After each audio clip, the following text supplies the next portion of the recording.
What if the reason people keep disrespecting you is not because you are weak, but because you have never shown them the cost of doing so?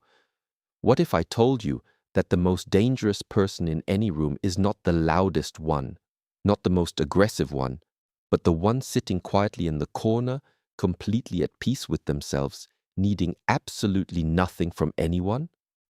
What if self-respect is not something you ask for? It is something you radiate so powerfully, so silently, so deeply that people feel it before you even speak a single word.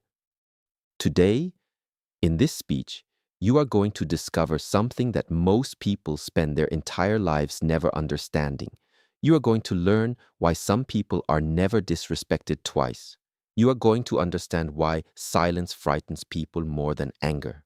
You are going to realize that the moment you truly master yourself, the world around you changes, not because people suddenly become kind, but because you no longer give them permission to treat you poorly.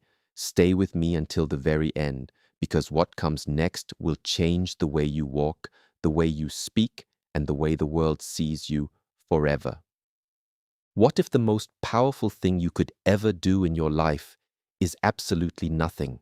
What if the greatest strength you could ever possess is not in your fists, not in your words, not in your anger, but in your complete and total stillness when the world around you tries to shake you? Sit with that thought for a moment, because everything I am about to share with you today will challenge the way you have been taught to respond to the world. It will challenge the idea that respect must be demanded. It will challenge the belief that power must be loud.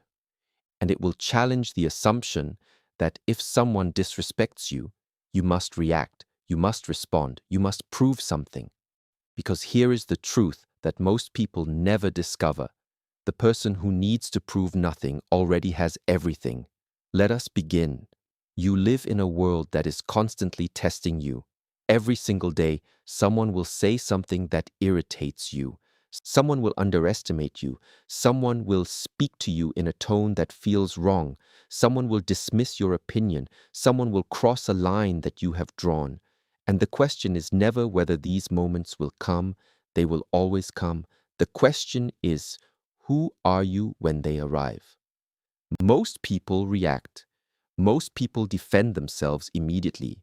Most people raise their voice, send the long message, get emotional, lose their composure.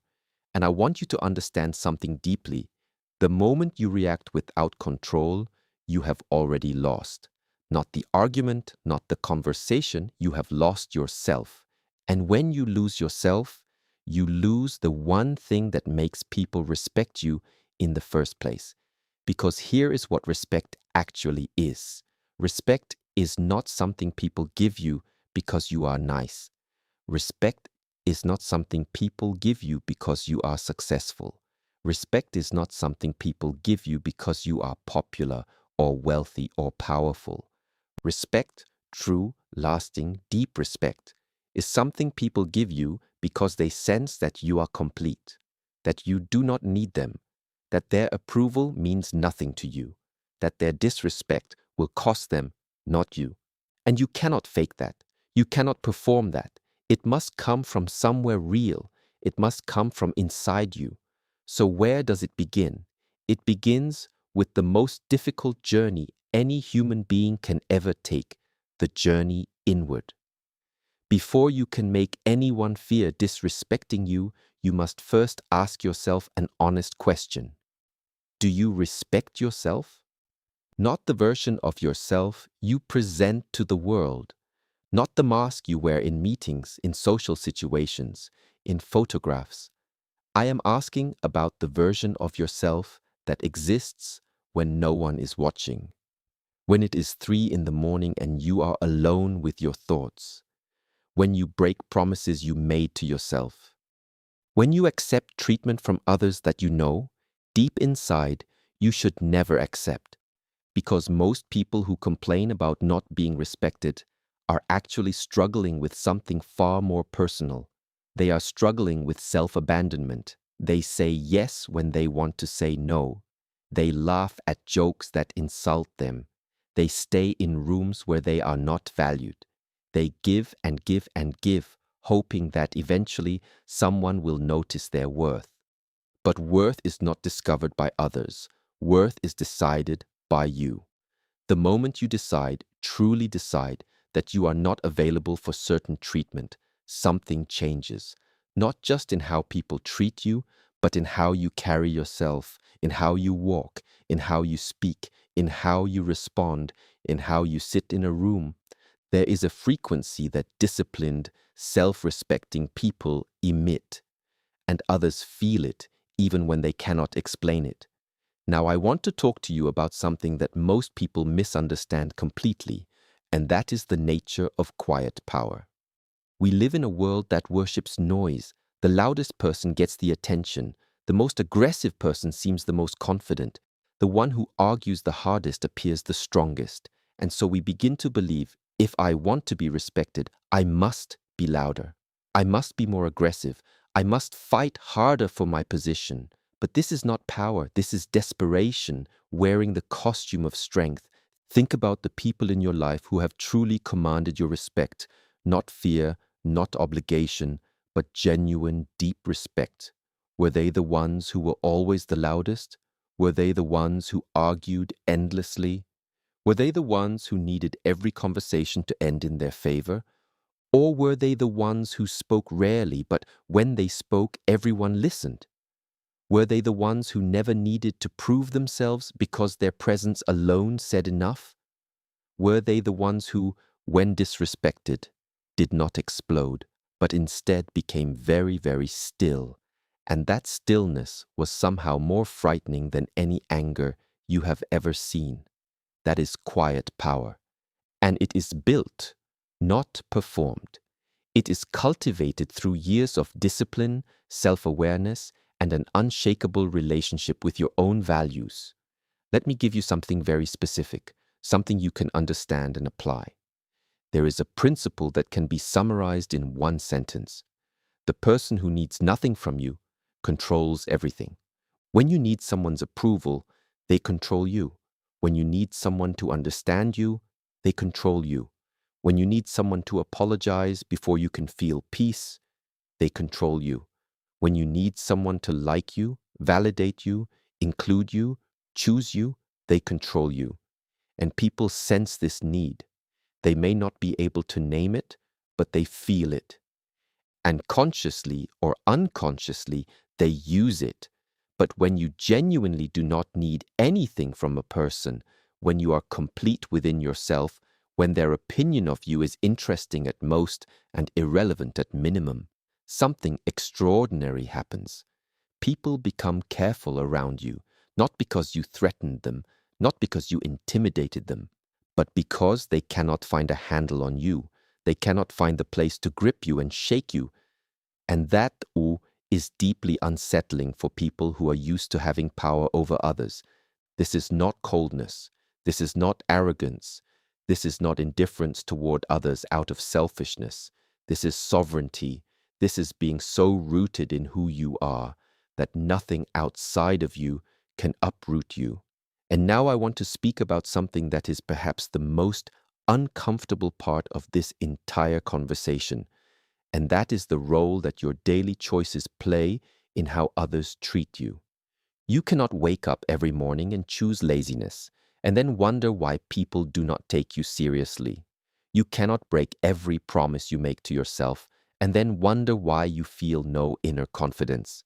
You cannot spend your days in distraction, in complaint, in blame, and then wonder why you carry an energy of weakness that others can sense. Because your energy does not lie. Your body does not lie. The way you hold yourself, the way you speak, the pace at which you move, the steadiness of your eye contact, all of these things are broadcasting information about who you are constantly to everyone around you. And those broadcasts are created by your private choices. Every morning you wake up before you want to. That is a vote for your own strength. Every time you honor a commitment you made to yourself, that is a vote for your own reliability. Every time you sit with discomfort instead of running from it, that is a vote for your own resilience. Every time you choose discipline over convenience, you are building something inside yourself that cannot be faked, cannot be bought, and cannot be taken away. You are building the kind of inner stability that, when someone tries to disrespect you, you look at them not with anger, not with hurt, but with a kind of calm curiosity, as if you are watching something that has absolutely nothing to do with you, as if their words are just weather and you are a mountain. Mountains do not argue with storms, they simply remain.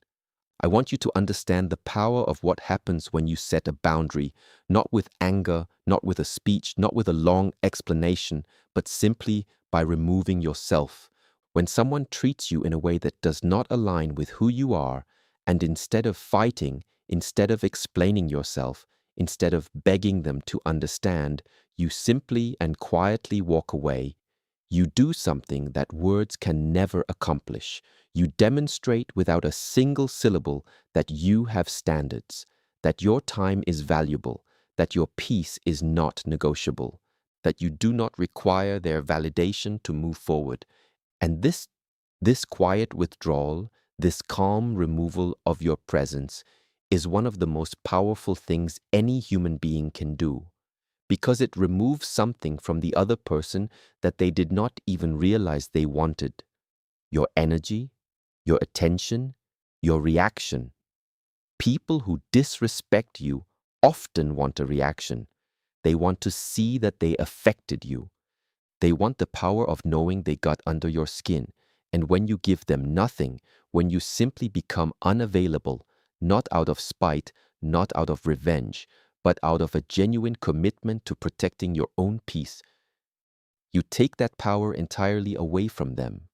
And they remember it, not because you punished them, but because you showed them in the clearest possible way that you value yourself more than you value their presence in your life. There is also something important I must tell you about the people who are most frequently disrespected. It is not always the weakest people. Sometimes it is the most giving people, the most generous, the most forgiving, the most accommodating, people who have enormous hearts, but who have never learned the wisdom of protecting what is inside that heart. If you are someone who has always given too much, who has always said yes too quickly, who has always made yourself small so that others could feel big, then the journey towards self-respect may feel at first like you are becoming selfish, like you are becoming cold, like you are losing your kindness. But this is not what is happening. What is actually happening is that you are learning to be selective with your kindness. You are learning that a river without banks is not a river. It is a flood. It destroys everything. But a river with banks, with structure, with direction, with boundaries, that river has power. It nourishes. It creates. It moves mountains. Your kindness, your warmth, your generosity, these are not weaknesses to be corrected. They are strengths to be protected. And you protect them by deciding who has earned the right to receive them. Let me speak to you now about the relationship between discipline and respect.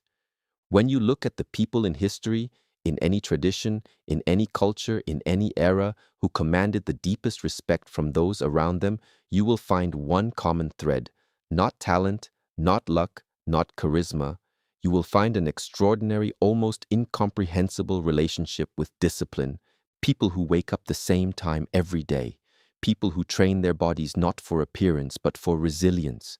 People who control what enters their mind, what they consume, what they think about, what they allow to occupy their attention. People who have a practice, whether it is movement or meditation or study or craft, that they return to every single day, without exception, regardless of how they feel.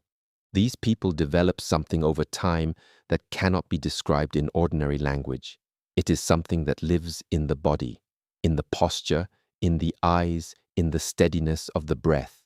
It is an authority that comes from someone who has proven to themselves over and over again that they can be trusted, that they will do what they say, that they will not collapse under pressure, that they are not at the mercy of their emotions, And when you carry that kind of authority, when it lives in your bones, no one needs to be told to respect you. They simply do, because they can feel, in the deepest, most instinctive part of themselves, that this is a person who has mastered something that they themselves have not yet mastered. And mastery always commands respect. I want to address one more thing before we close, and this is perhaps the most subtle and the most important.